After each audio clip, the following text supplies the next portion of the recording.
Inaasahang may babalik na ngayong araw sa bansa si Manuel Amalillo, ang may-ari ng Aman Futures Group na nasa likod ng bilyong pisong investment scam. Ikinatuwa ito ng libo-libong na biktima ng scam. Pero at paalala ng NBI, hindi ito nangangahulugan na agad may babalik ang kanilang mga puhunan. May news to go, si Victoria Tulad. Inaasikaso na ng isang grupo mula sa National Bureau of Investigation ang pagbabalik kay Manuel Amalillo sa Pilipinas mula sa Malaysia. They are already there and that they are already coordinating with our embassy as well as the Malaysian government. Kahapon pa nasa Malaysia ang four-man team ng NBI, bitbit ang arrest warrant kay Amalillo para sa 2 kaso ng syndicated estafa. Dahil ito sa 12 bilyong pisong investment scam sa Mindanao na kinasasangkutan ng kumpanya ni Amalillo na Aman Futures Group.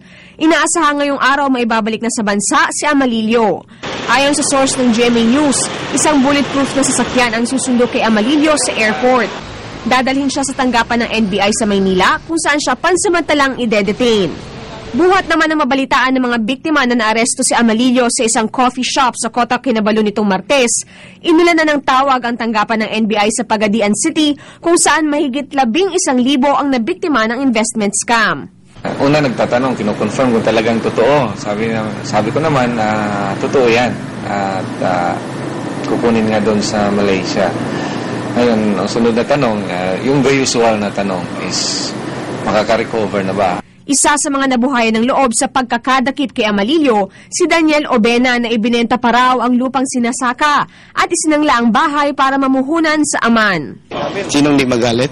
Yung diyan kukuha ng hanap buhay. Paano rin ang pamilya namin?